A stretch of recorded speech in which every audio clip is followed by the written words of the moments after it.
Sure.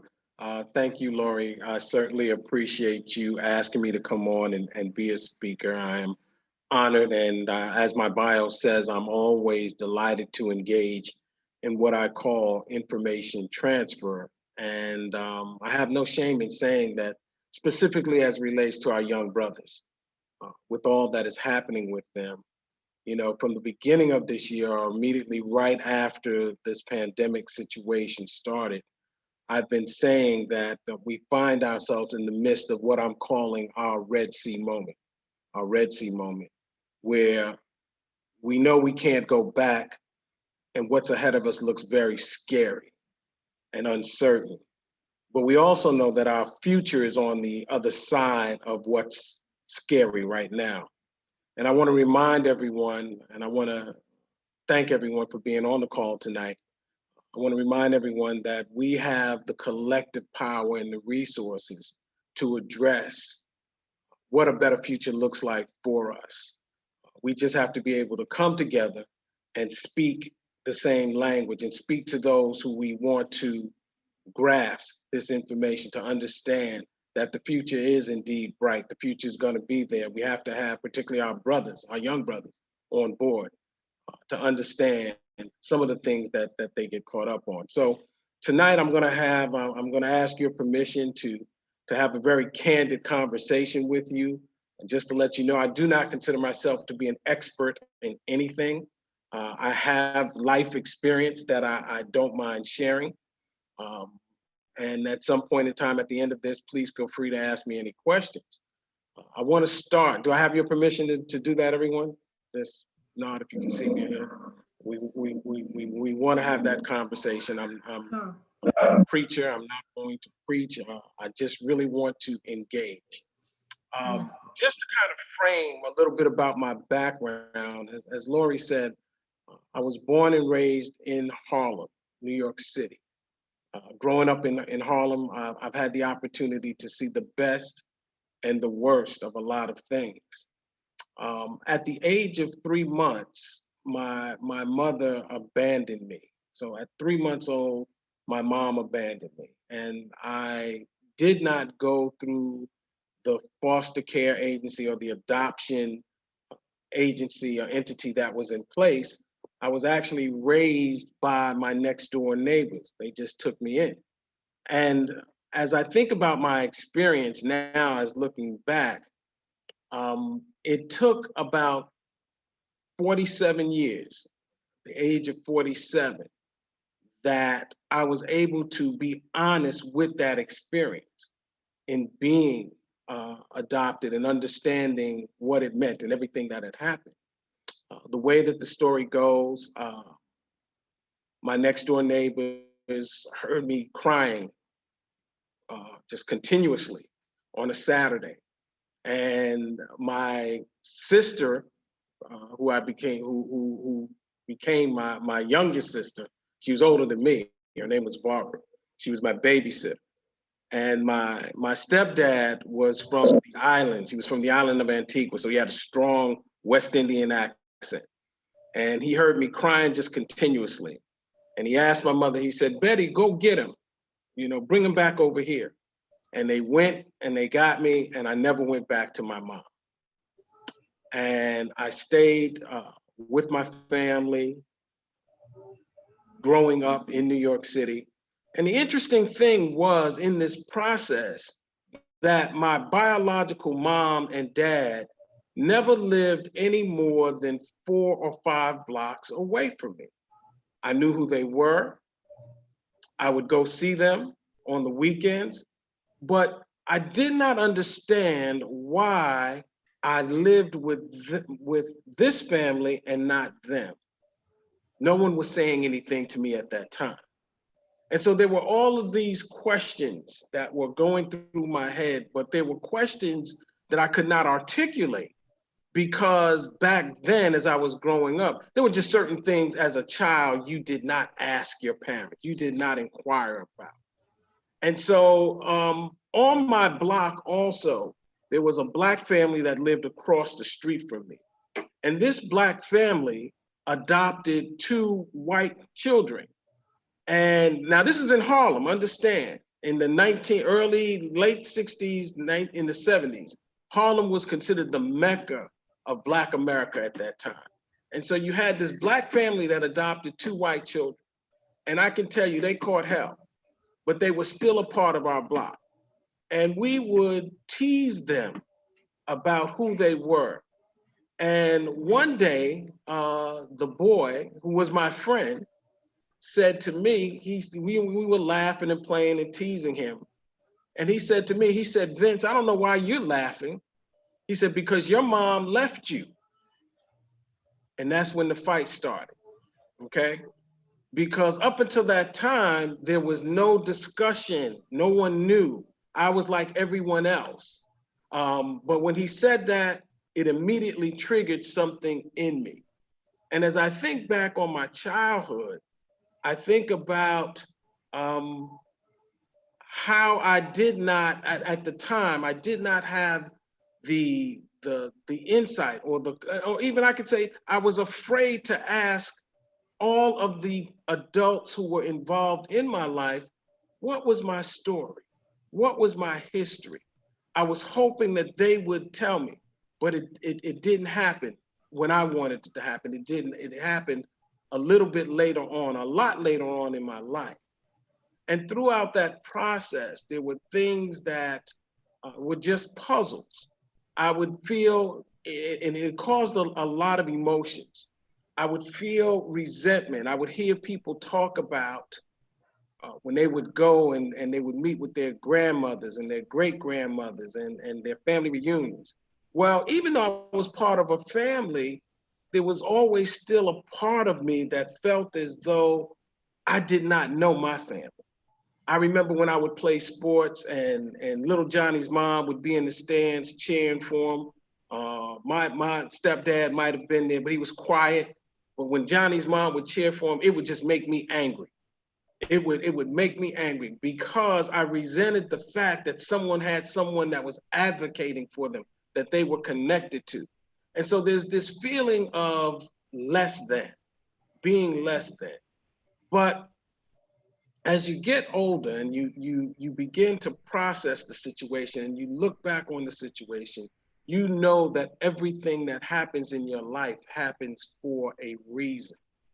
And as I said, growing up in Harlem, my life could have gone a lot of different ways. I had the opportunity to access things that I should not have accessed. But the discipline and the idea of disappointing those folks who opened their home to me, and they were strong on education, and they backed me and pushed me, not with a lot of words or anything, but you knew that there was an expectation on my life in terms of where they wanted me to go. And so they pushed me through schools. They pushed me through private schools. They pushed me through. Does someone have a question? I thought I heard something. I'm sorry. They pushed me through school. They constantly talked about education. They encouraged me to go to college. And so, I didn't have that story that we often hear, particularly as it relates to young Black males about coming up hard and having to sell dope and having to be on the streets and doing the hustle and all that. Nah, that wasn't my story. And it's so often that the media portrays that so much of us come through our success by having to go through that. Now, certainly, there are those who overcome, but we have to be careful to understand that that is not always the narrative. That is not always the narrative. And success happens a lot of different ways for us in our community. So I was fortunate to attend Hampton University, where I majored in radio and television. I understood, it helped me to understand the power of story. It helped me to understand the power of the media. It helps me to understand now some of the things that we're seeing in our community and what has happened within our culture, how it's influencing how our young men and young women think today, and why we have to be able to say, um, let's be, as we talk about moving into the future, particularly post-pandemic, why we have to pull on each other to give us guidance and right-minded action, if that makes sense. And if anybody has any questions at this time, please feel free. I think that as feel free to ask me. I want this to be a conversation, not necessarily me lecturing you at this time. Um, I am so thankful that an organization or a group, Mothers with Sons, have come together to put these issues, the love, the care, the concern, particularly that we see with black, young black men in our society right now. And if we don't change the narrative, if we don't have honest conversation, things will continue to get worse before they get better. And as it stands right now, I was involved in a conversation with another friend or a few friends of mine, and we always get into these deep conversations. And the question was thrown out: how does the world see African American men right now? What is the perception of Black men in America? Not only in America, but outside of America. And I stepped out and I said, for the most part, the world sees African American men as losers, as losers.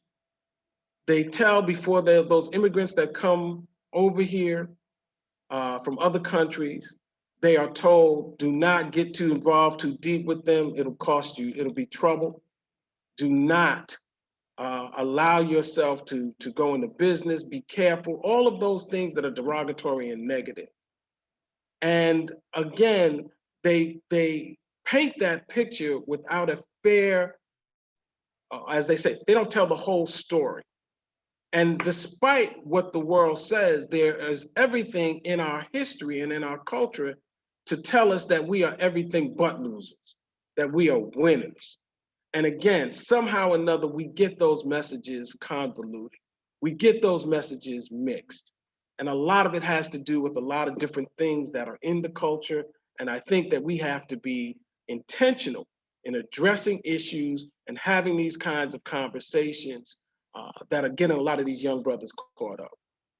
Um, Throughout the years, throughout the various organizations that I have been a part of, I had a friend of mine who wrote a book called Elephants in Bamboo Cages.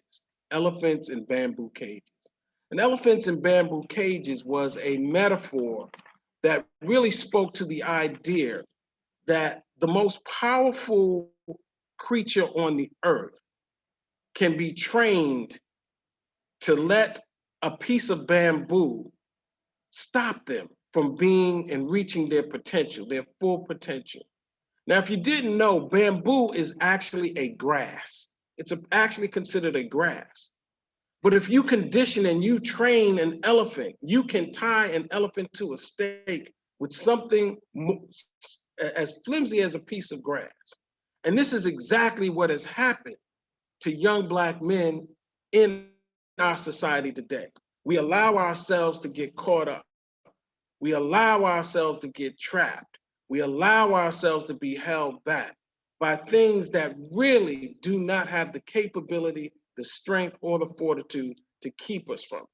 But it becomes our perception. It becomes our perception of what is holding us back. And we have to do things that project us and help us to see beyond that. Several of the organizations, one of the organizations that I'm a part of is called the Hip Hop Chess Federation. Again, earlier, let me go back. When I was in school, I studied mass media. And actually, my early career was in radio. So I'm an old school hip hop head. I grew up on it, came from the area where it developed, and I still keep my finger on the pulse of what's happening. Not so much of what I'm hearing today, but in terms of the energy and some of the other nuances of the culture. So I'm involved now with an organization that's called the Hip Hop Chess Federation. And the Hip Hop Chess Federation is an organization that fuses hip hop, positive hip hop, chess, and martial arts to unite minds and hearts. Okay. Some of the one of the things that you might not realize is that some of the smartest chess players in the world are hip hop artists. Now, you know, if there's anyone out there who's ever played chess, you have to have a mind. You have to be strategic in your thinking in order to understand the power of chess, right? And so you know that these guys are smart, but a lot of them make poor decisions. And so in this organization, we use the language of chess, we use the language of hip hop, we use the study martial arts, which is one of my favorite things as well, to help understand and communicate to young brothers in a way to help them understand how to be better decision makers, how to make moves on the game in the game of life. And you cannot take those things lightly, cannot take those things lightly. There are sciences out here that talk about the importance of knowing yourself, knowledge of self.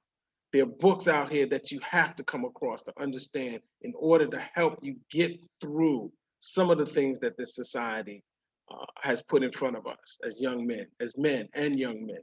There's a book called The Art of War by Sun Tzu. And I don't know how many of I'm seeing some young men in the background there. But in The Art of War, Sun Tzu, who was considered one of the greatest military generals of all time, one of his most famous sayings is, um, "The best battle ever won is the one that's never fought. The greatest victory ever won is the one that's never fought." Meaning that a lot of times when you think you have to fight for stuff, you don't. It's not worth it. When you create a situation where both sides have too much to lose, you reevaluate how you make moves. You reevaluate how you think. When you think about it in terms of chess, you have to know who's on your team. You have to understand who's on your team. You have to know that everyone doesn't have to move in the same way.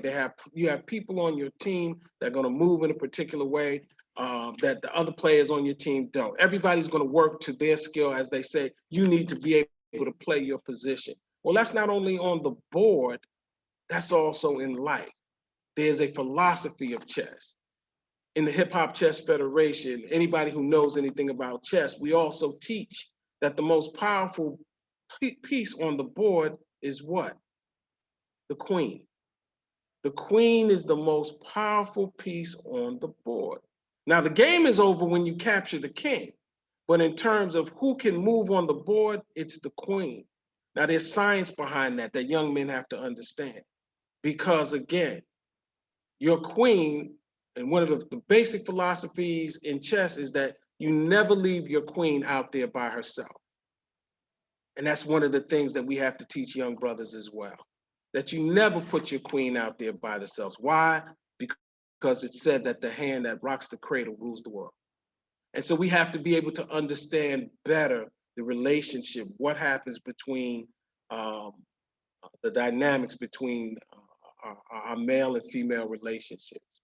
And again, we're hearing a lot of opposing messages, particularly in a lot of the hip hop music that we're listening to now. It's counterproductive. It's causing dissension. It's causing negative uh, communication patterns and behaviors between our men and women. And that ultimately is going to impact our society and our future in a very negative way. Vince, Um, what's the age group of the Hip Hop Chess Federation? we start as and I haven't been in place in a while. We're just trying to get folks to get involved. But we start as young as 6 years old. We go up from 6 to 18 years old, Okay. teaching the game, understanding the rules of the game, but more than the game itself. We're not looking to create chess masters, but we're using to use chess as a metaphor to teach life skills. Right, And so exactly. come January, the goal is to start Hip Hop Chess Federation again here locally. God willing, we'll still have the center. One of the challenges that we had was that we had a hard time finding a place to hold the classes. But we talk about it in the context of movement too, not only in terms of rap music, but also hip hop culture had breakdancing in it. And folks might say, well, what is the correlation between chess, hip hop, and martial arts, right? That correlation is about how you move. It's about movement, whether or Right. not it's about movement in life, whether or not it's about movement on the board. It's about how you think strategically. Anyone that knows anything about hip hop culture, it came out of a way of quelling gang violence in the South Bronx. Instead of fighting, we were going to have a breakdance battle or a rap battle. That's where all of that started. But you still had to have some strategy behind it.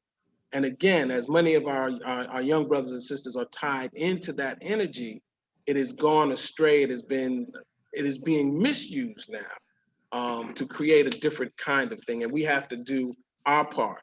And I'm talking to the mothers as well. It becomes hard because, you say, I can't listen to that mess. But if you're not plugged into what they are plugged into, they will have conversations around you. They can actually talk about committing a crime in front of you, and you have no idea of what they're talking about. So you have to stay plugged in. You have to plug in and understand what it is that they're talking about and where they're drawing their ideas about life and other things as well. It's so important, particularly single moms. The other thing that we talk about is having these conversations to understand that there is a distinct difference between what I call male energy and female energy. And it starts from early on in life. Part of it is due to the social constructs that we see, but a lot of it also has to do with just the way that we are wired. And there are not enough forums in place to help us understand these things. And again, as I said, to kind of tie everybody back in, I'm not here to lecture. This is a conversation. So if anyone wants to question or add on to what I'm saying, please feel free to do so. So let's talk about what I'm saying when I talk about male energy and female energy. I'll never forget, before I left New York City, I was in a bookstore and I struck up a conversation with an older woman who was the owner of the bookstore. And she began to talk to me about this idea of male energy and female energy. And she said, you know what? She said, if you want to understand feminine energy is rooted in security. Feminine energy is rooted in the idea of security. Male energy is rooted in the idea of ego.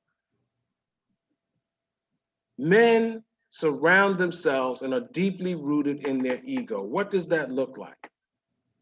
That looks like what I call 3 Ps, all right? Power, pain, and pleasure. Men have this idea, are rooted in this idea of wanting to maximize power, minimize pain, and maximize their pleasure. That's a part of that's a part of how men and boys function.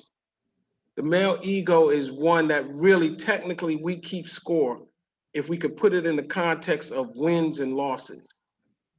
The more you win, the happier, the more you're motivated to win. But also with male ego, because the ego is a fragile thing, and I think women need to understand this, okay? The male ego is a very fragile thing. And a lot of when the ego is fragile, things get taken out of proportion. So for an example, let me give you a scenario for those of us who were, when we used to go out to parties and dances and things like that. A guy asks a young lady if she wants to dance. She says, no, I don't want to dance. Well, the guy doesn't hear, no, I don't want to dance. The guy hears, you ugly, and I don't want to dance with you. And that resonates with guys for a very long time. They take it as a blow to their ego. And again, if that keeps happening over and over again, at one point in time, this is where you hear the stories when guys go off. Well, you're not all that anyway. And you go, again, that's about not being able to process effectively what has just happened. And they don't have the space to have those conversations at the same time, right? I can remember my son. Here's another thing. I remember my son was in the 4th grade when I was executive director of the Clarence Lightner Youth Leadership Academy. And we had an equal amount of young ladies and young men there within the group. And in a conversation that we had, it wasn't so much about relationships, but it was about how they saw their uh, the girls, right? And let's say again, we were in a group of about 12 boys, and they're in the fourth grade. And I was taught, and these were very smart kids who were exposed and everything. And we began talking, and somehow or another, we got onto this thing that said, they said, Mr. Bayyan, young ladies don't like smart guys. They like thugs.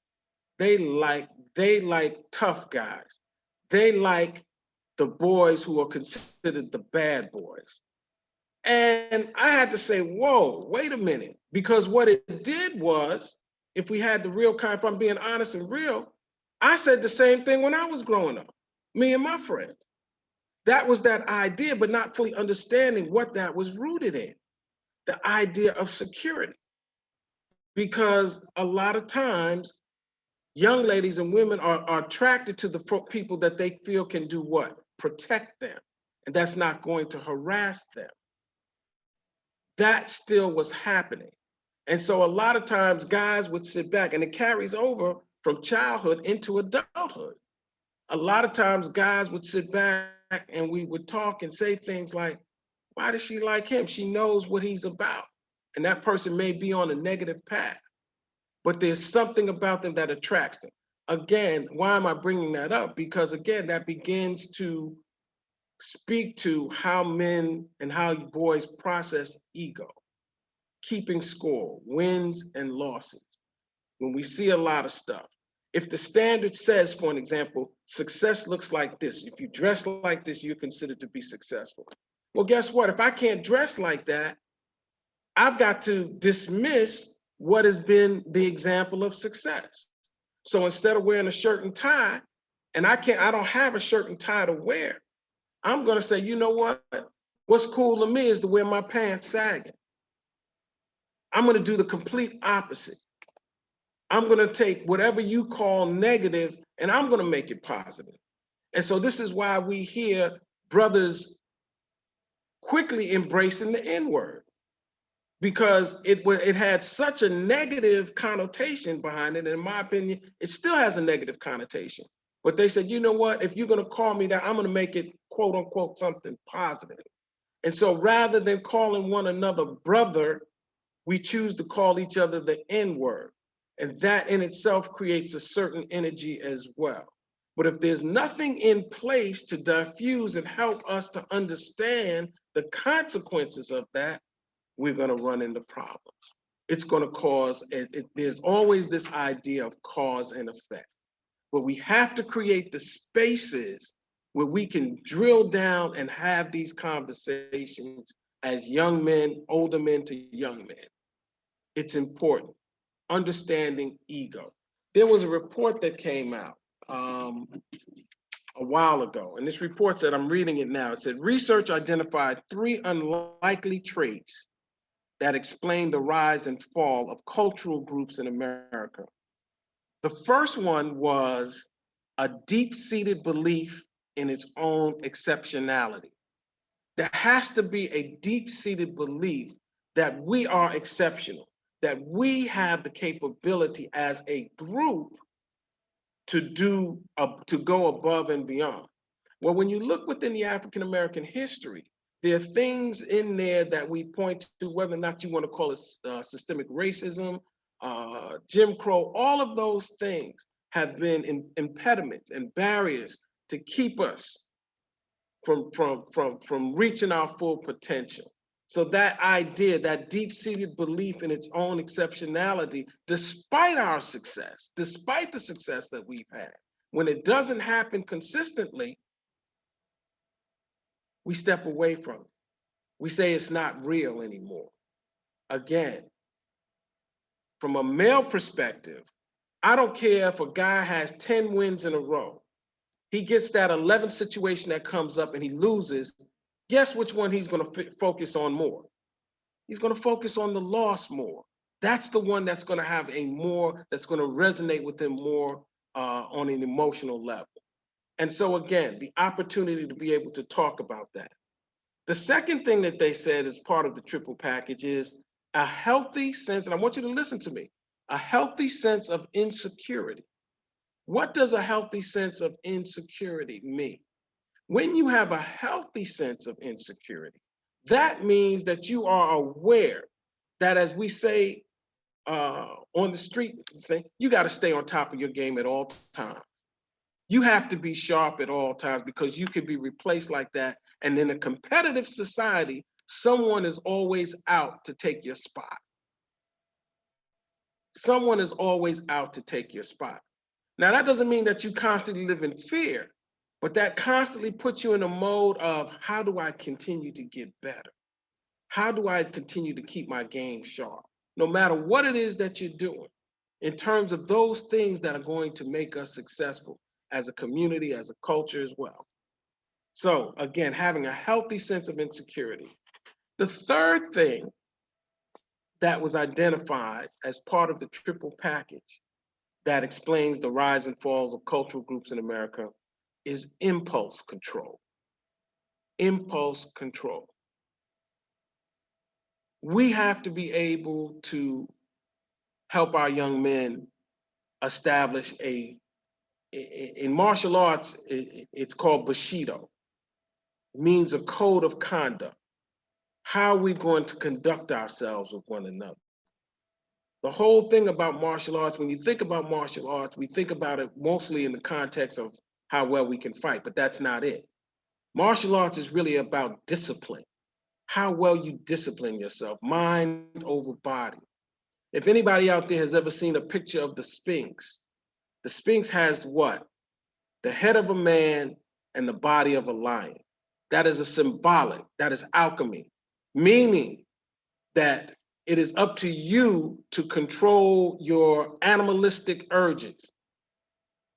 The mind rules the body.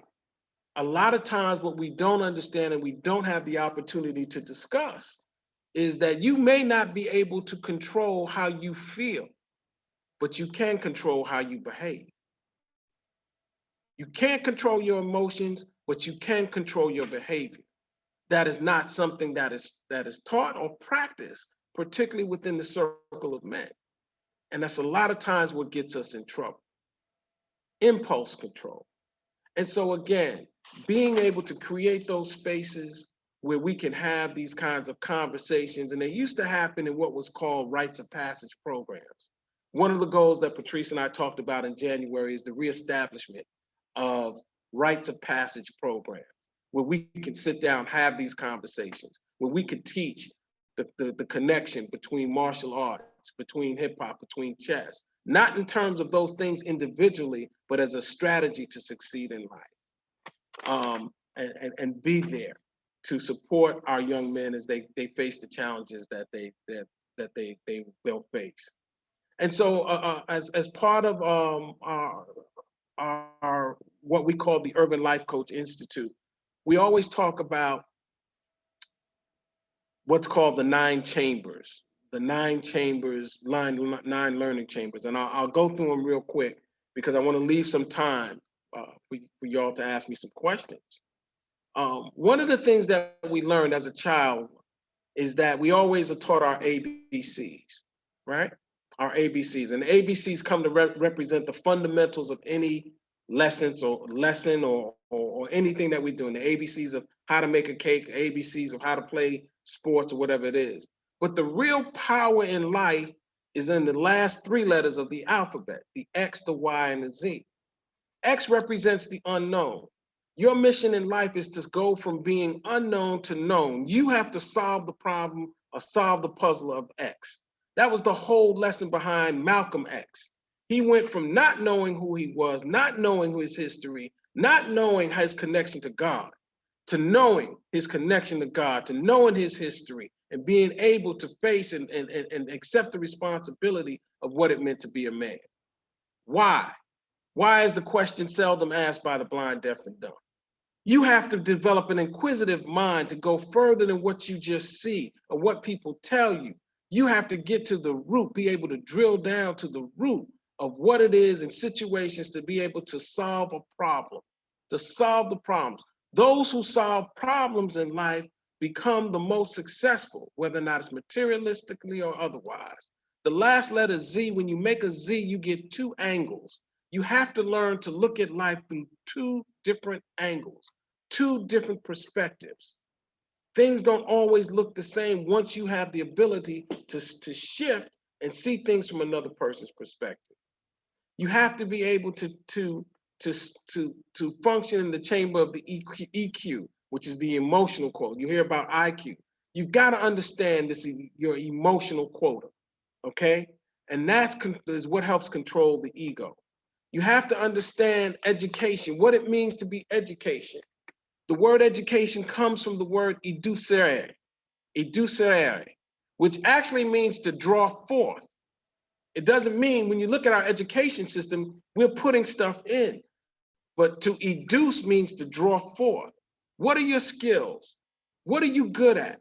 What becomes natural to you? Our school system doesn't teach that, but our school system shouldn't have to teach that. That's up to us as a community to bring those things out, okay? Part of the fourth chamber is called the Tower of the 64 Squares. That means understanding, using chess as a metaphor.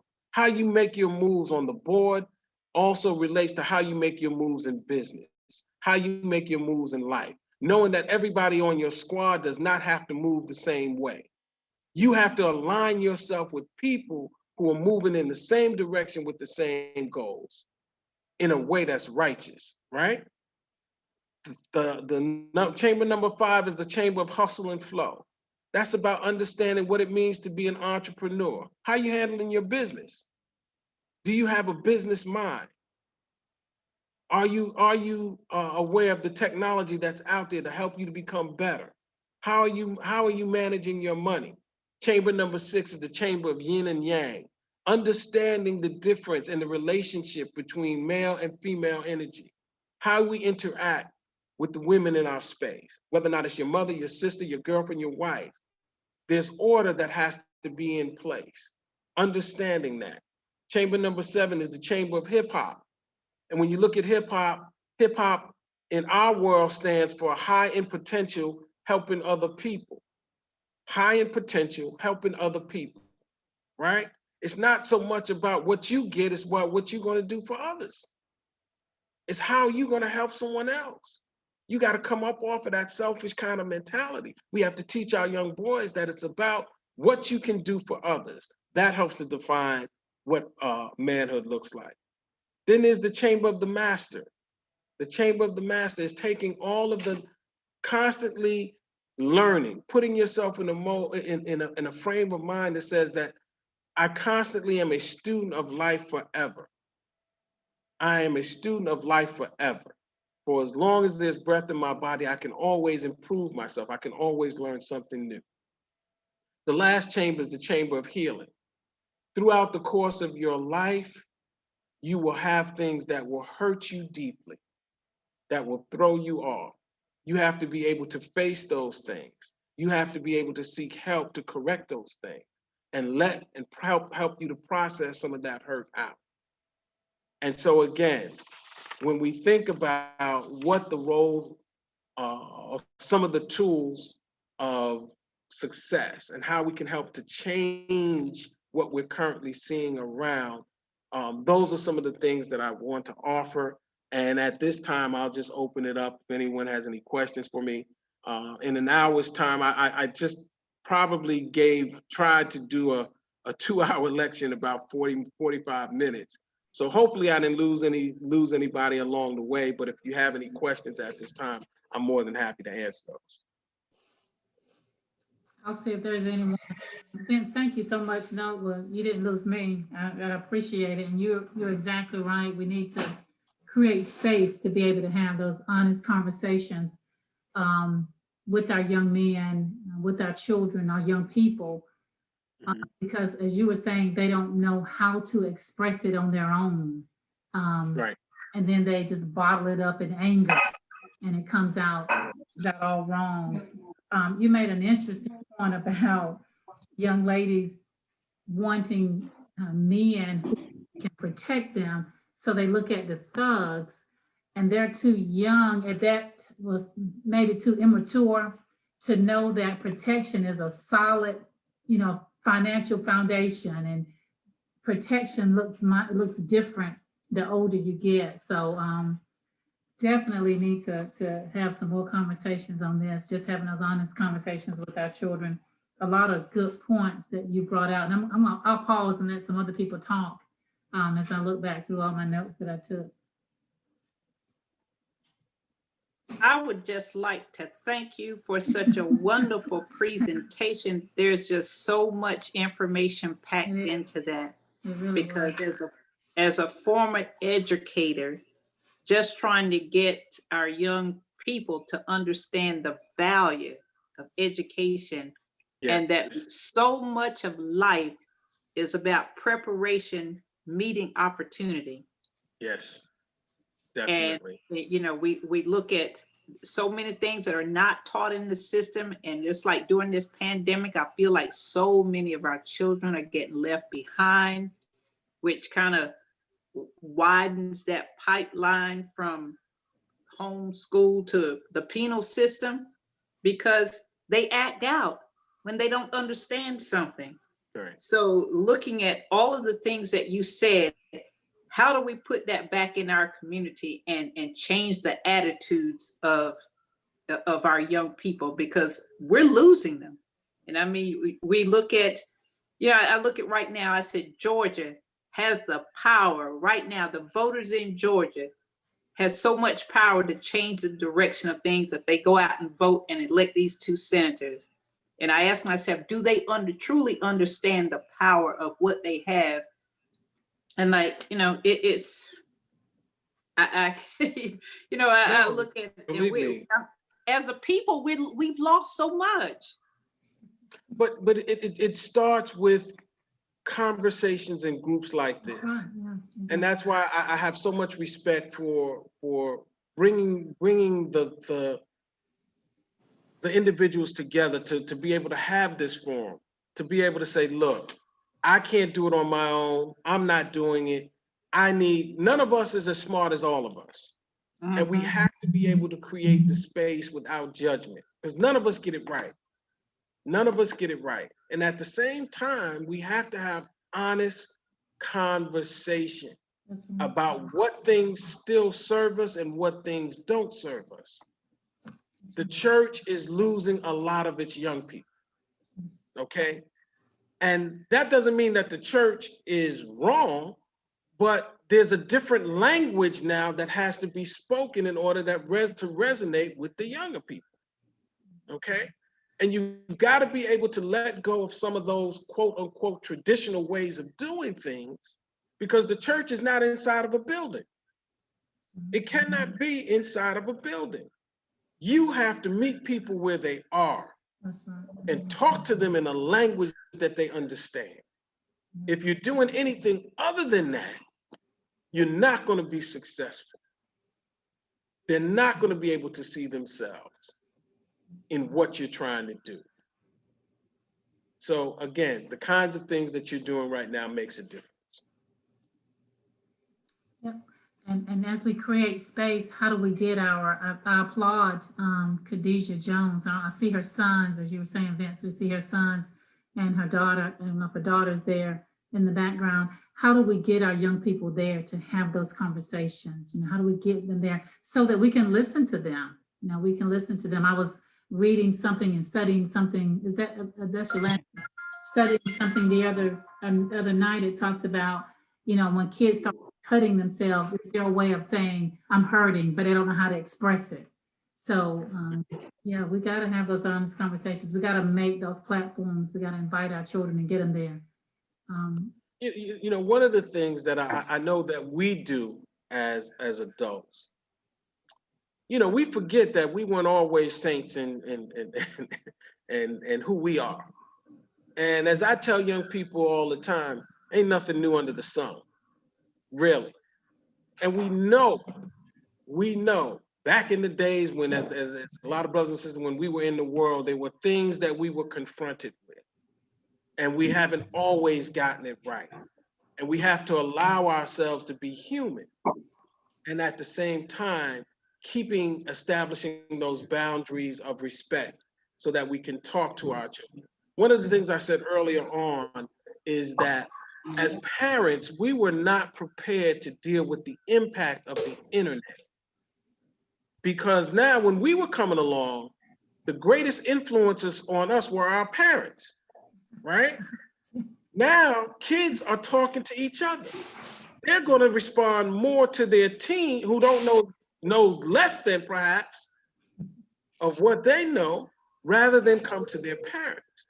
Because somehow or another we position ourselves like, I don't know what you're talking about. No, it's just showing up in another form. And so we have to be honest with ourselves. That's how we begin to get them to talk to us. And again, speaking to them in a language that they understand. Now, does that mean you got to go out and listen to all the rap records? No, you don't have to do that. But again, at some point in time, you have to let them know that your ear is open. Help me understand. Ask the questions. Give them, and again, here's the other thing that we talk about that's so important. And that same lady that talked to me, she also said everybody in life needs two mentors. Sometimes we think about a mentor. Everybody in life needs two mentors. You need one male and one female. A lot of times what happens is men talk to men about women that they don't fully understand. So you're getting misinformation. But there has to be for a male, there has to be a female mentor. That person is usually called an aunt or a cousin or somebody. But it's up to you to understand and identify that person for your child. Who can be that female mentor? If it's a female, who's going to be that male mentor that can have those kinds of conversations that may be a little bit difficult for you, but still they need to hear, because those things are real and we can't act like they're not. That's good. So mentoring is important. Everyone needs an advocate. One of the people I admire most growing up was Muhammad Ali. Everybody knows Muhammad Ali. He was the greatest and he did this and did that. I'm watching this clip of Muhammad Ali one day and I'm not paying attention to Muhammad Ali. Muhammad Ali had somebody in his corner named Boondini Brown. I don't know if you've ever heard of Boondini Brown, but if you ever watch another clip of Muhammad Ali, you will see this man in his corner that's encouraging him all night long. And if Muhammad Ali is working, he's telling him, come on, champ, you are the champ. Everybody needs a good corner person, a corner man or a woman. How are you advocating for your child, particularly your male child? How are you you're congratulating him when he's winning? What happens when he loses though? What are you saying to him? Are you there then? Are you helping him to process that? Because that is the thing that's going to resonate with him more than anything else. What are you saying? What are you saying to encouraging him not to give up, to go out, to get, how are we going to get better, son? How could you have handled that differently? What do we need to do? Again, being able to challenge, particularly again, we're talking specifically about our young men, so that they don't just say, that's not important anyway, because that's what happens. After a while, you suffer a couple of losses, you don't get that job, you keep getting turned down for that job, that young lady you're interested in, the ones you like them, they don't like you. After a while, it becomes something negative. School is the same way. Jawanda Kanchufu, great educator, had a book called Destruction of the Conspiracy to Destroy Black Boys, that talks about in the 4th grade, our boys check out of school. Because in the 4th grade, they stop being cute and they become a threat, and the teachers start to deal with them differently. What's in place to capture, to stop them from falling through the cracks? It's called the 4th grade syndrome. Prisons are built by the amount of prisons capacity It's determined by what? Third grade reading levels. Right, that's right. Amen. Amen. So they're already planning for our young boys to be incarcerated as early as the 3rd and 4th grade. That's right. The question becomes, what are we doing? What conversations are we having? That's right. That's right. Yolando, did you have a are there any? Hey, Lori. Yeah, I've been listening to you speak, man. I mean, you really. We can't hear you. We can't hear you. Say, you know, but as far as the ego goes, what suggestions you have, you know, for males and young men in terms of not succumbing to the way we're wired as men through. Did you hear that, Vince? You kind of were breaking up, brother, so I didn't really hear your full Let me get a question. Say it little again. closer. I'm saying in terms of you're saying that men we're wired to, you know, struggle with our egos. So what suggestions you have to help us kind of pull down that struggle that we have as men with our egos? Yeah, I think that the whole question around the ego, the operative word is balance, right? Because you have to be having a healthy ego in order to quote unquote be successful. We have to just make sure, again, as elders or older folks, that we're helping our younger brothers to process what? Their emotions around stuff, you know? And again, where those conversations are happening. If you listen to hip hop music, rap music, 5 songs in a row, you can hear an overinflated, toxic ego. I'm this, I'm that, I'm gonna kill you. I'm go. I mean, just over the top. And so what do they say? You are what you eat. If there's nothing and you constantly feeding yourself that with nothing else to balance that, to say, hey, you're gonna win some, you're gonna lose some. When you win, you celebrate. When you lose, how are we gonna handle that? But that's up to us. Where do we create those spaces to have these kinds of conversations? Because they're not gonna happen on their own. It's just They're not gonna happen on their own. So we as elders have to be intentional. Mothers, as mothers and elders, have to be intentional. Check in with your son. Talk to them in a language they understand. What was your wins and what was your losses today? What did you feel good about? What did you feel bad about? What happened? How are you going to handle that? If we don't have that, and if they don't have that person to help to do what? Coach them, right? Because that's what those, particularly our boys, this is why the relationship between our boys who are playing sports and their coaches is so tight. The coach has more influence than the parents a lot of times. Why is that? Because that coach is offering the criticism to help them to do what? Be better. But we got to do the same thing. How you coaching your son? How you coaching your daughter? Yeah, Vince, we're gonna have to bring you back. And we're gonna have to be strategic about bringing people in, bringing the audience to hear. We're definitely gonna have to bring you back. And I was wondering if there were any other sons, like behind the names, listening in. Anybody have any other sons listening in? And you don't even have to show. You can just put a little symbol up.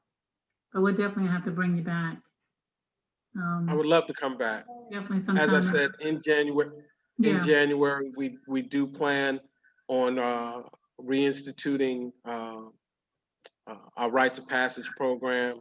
Okay. We're still trying to figure it out, and I will share that information with you so that we can create these forums to have healthy conversation over a game of chess. And that's or if you don't like chess, just to come and sit and work things out.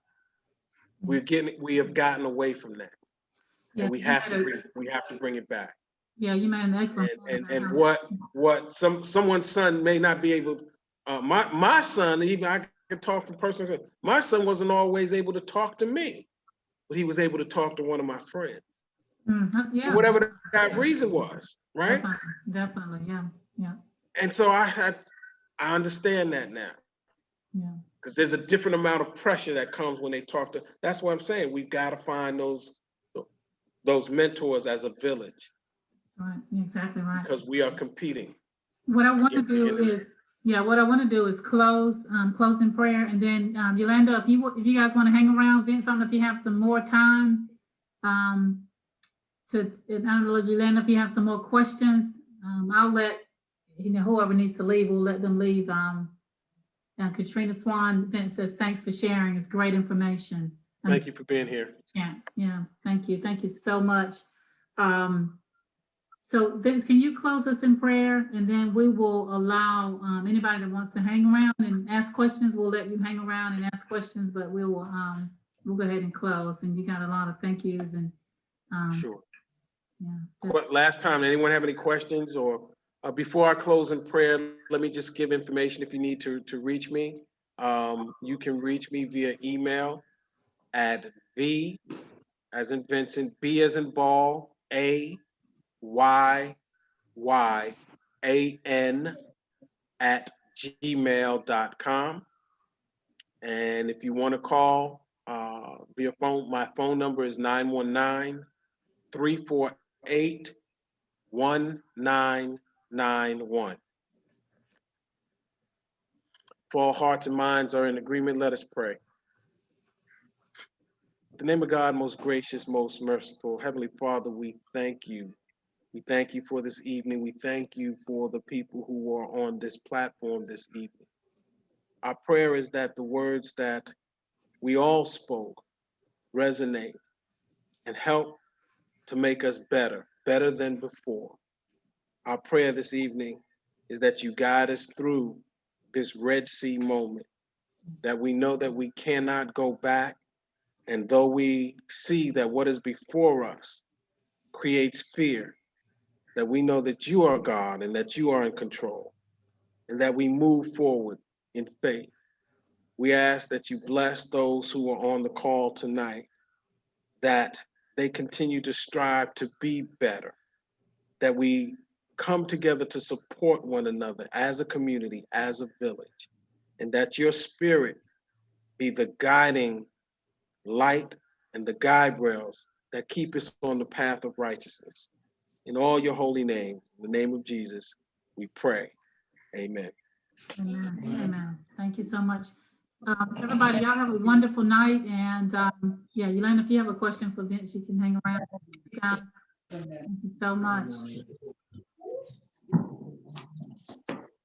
Yeah, my wife got a question. I think he answered it though. I was gonna ask him, did you have children, sons and you told me you did. That's the only son you had? I have, yes, my son is 24 years old, but I have two stepdaughters as well. From my first marriage, I have a son who's 24, who's in town here, who's had his challenges. I don't have a problem saying. And I brought him up. I can say proudly, you can come in my house now. I've got a shelf of all the books, all the tools, all the things that you exposed them, all of those things. But again, as I said, many of us are just not prepared to understand fully what it is that we are competing against in terms of what's on their attention and the impact that the things that they are feeding and what's getting to them is having. And it's still puzzling to say for our parents those of us who we've done those things. We've created the exposure. We've tried to do the things that we're supposed to do to be better. And still we feel as though we come up short. And I can say that constantly, almost beating yourself up. But at the same time, it's our responsibility as parents to say, to never give them the opportunity to say, you weren't there. No, son, I was there. You know, I was there. Here are the receipts, and I'm going to love you. Now, I'm not going to condone what you do, and if it's out of order, I'm going to check that. I'm not going to go along to get along, because what's right is right, what's wrong is wrong. Yeah. So Right. I don't know. Did I answer your Because we question? have, oh, you did. But I was basically just trying to see if if you've been through that with boys before, because I have a 23-year-old son who's actually right now, like he's going through his trials and tribulations. And I kind of was feeling, he just moved out about what, a month ago About a now. month ago. And it's like, when he moved out, I didn't think it would make me feel like I did something where I could have did something more, because I try to just give them all love and just show them love, because I've been where I wasn't raised with a mother, my mother or father as well. And my grandmother raised me. So all I can give my children is what I did not have. And I felt as if my oldest son, he kind of rebelled with our teachers, what my husband was trying to teach him. But mainly because my husband is not his biological father, but he's been in his life since he was 2. And it's like my husband, we went to college, we did everything, we showed him an example of, Yep. doing everything, we even showed him doing it wrong, and Yep. what that will lead you to. So he just took it as he just wanted to be on his own, bought him a car, went to college his first year, it's just like in that stage where I feel he needs a mentor, someone other than my husband, and I just alone, or somebody to talk to. So I wrote your number down, and I just want to know how accessible you are. Is it only through the program, or do you mentor on the side, I guess? Like, No, as no, just and that's why I gave individual out my person? phone number and my email, because again, this is not a job. This is part of purpose. And as I Right. said, for what my family did to me, I cannot pay it back, so I have to pay it forward. So any opportunity that I have to share, to help someone to get to their better self, I'm there. And let me say to the brother, I read something today. I posted something on my Facebook page. There was a saying that I'm not the stepdad, I'm the dad that stepped up. Right? That's real talk. It doesn't matter if he's your biological son or not. I've got friends. Oh, no, no, no, no, no, no. That's not even an issue. I mean, it's Right, just that, right. we were real young when we got together. We weren't like she said. I didn't grow up with my parents, and we both were learning how to be parents at that time. Right. I grew up in Jamaica in a culture where I never heard "I love you" from who was raising me. I never got a hug. We just kind of assumed that they loved us. You know what I mean? But Right. that Yeah. wasn't said. It wasn't spoken. That's You right. did something wrong, you got your butt whipped. You know what I mean?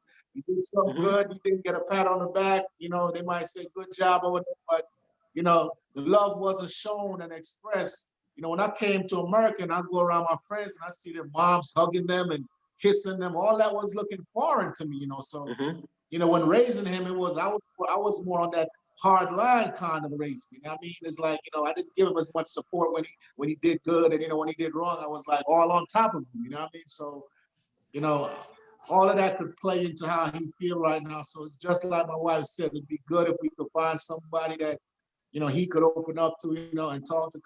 Me and him have a fairly decent relationship. I just spoke to him the other day since he moved up there, and just let him know that, despite how things were throughout the years, what I'm saying,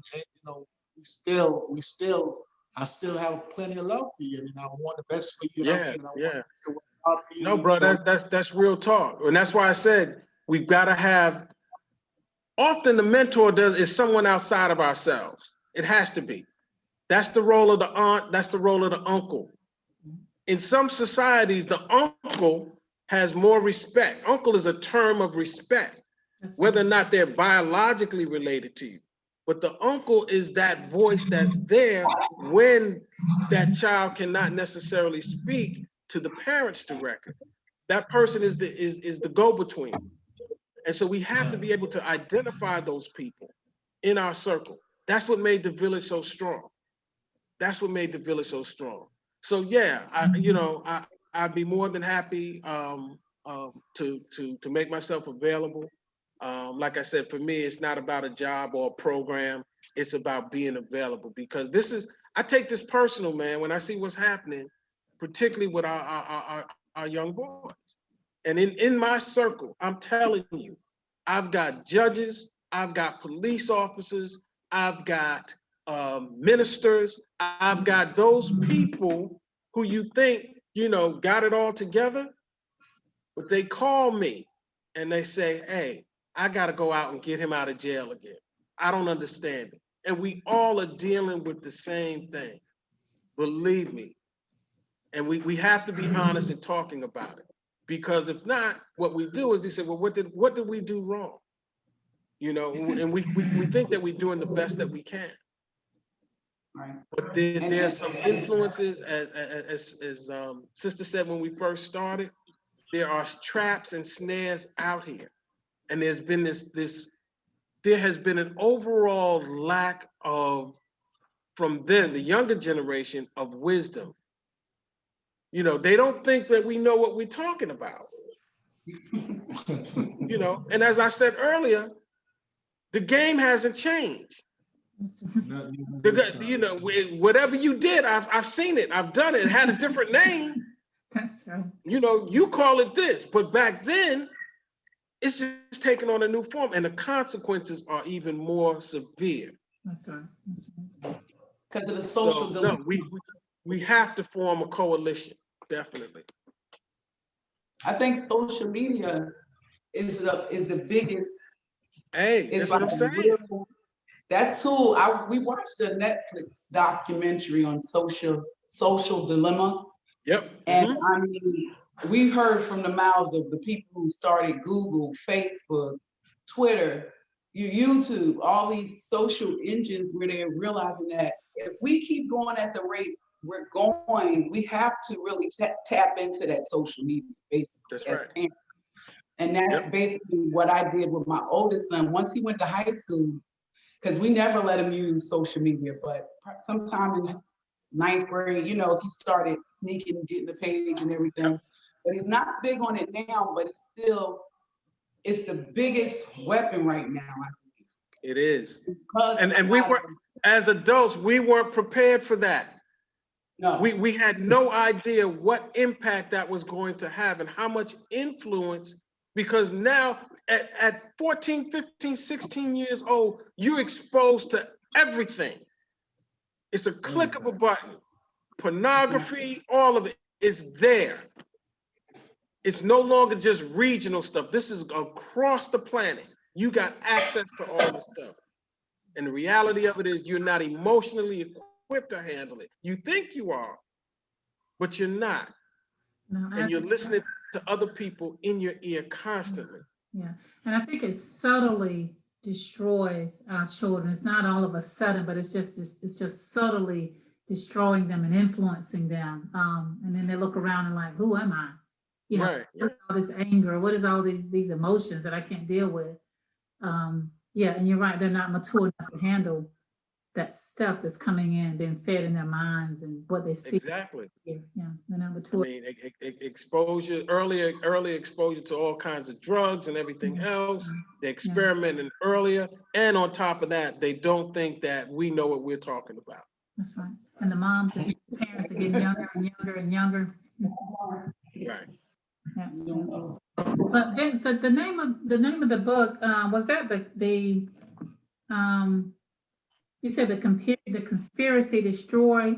It's called The Conspiracy to Destroy Black Boys. Is it countering the conspiracy? Yeah, countering the conspiracy to destroy Black boys. Yeah, there's actually by Jawanza Kanchufu.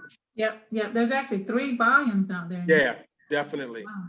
Okay. It was one, and that book should be almost a Bible, particularly for black parents, because we lose our kids as young as the 3rd and 4th grade, particularly our males. And this is what I can tell you: for as much as they tell you, there's that much more that they don't tell you. Oh, I'm sure, yeah. I'm sure. It is that much more that they do not tell you, because this generation has become very good at cloaking themselves. They can show up one way in front of you and you think all is good, but on the other side, there's a whole nother thing that's going on. I've seen that, yeah, definitely, definitely. So, Well, we're definitely gonna have to have you, and I want to you guys off, but we're definitely. I got something to say. yes, Yeah, sir. question. Well, I just wanted to acknowledge the part you said about somebody always trying to take your spot. And I just wanted to try to relate to that because I'm an athlete. You know, I train every day. Just by knowing that strives me to, you know what I'm saying, train every day. That's right. So I just want to acknowledge that, and I appreciate that message. Yeah, definitely. That's what's called a healthy sense of insecurity, knowing that someone is always trying to take your spot. So you got to stay mentally and physically sharp, not only in what you do in terms of your athletics, but how you handle your business too. Yes, sir. Yes, sir. Definitely. I look forward to meeting you. Appreciate the message. Yes, sir. Anything else? From anybody? All right. We Lori, will. thank you so much for the opportunity. You're welcome, and we'll definitely have to have you back and finish your conversations, because I know you were saying you were trying to put a lot of stuff, 2 hours worth of stuff in 1 hour. Did y'all see, Mr. Moss? Yeah, definitely. But we pray that once this pandemic we get through some of this. Right now, we're just trying to stay open so we can get to a better place.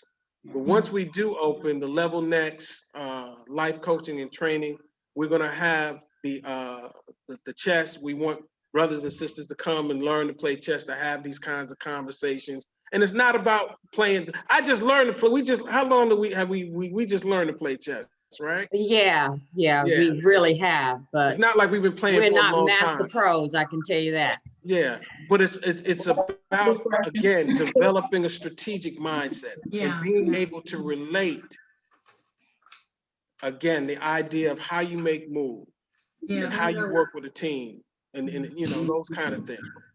How you make moves, that speaks volumes. So thank you. Yeah. Definitely. I just want to say, can y'all hear me? We can hear you.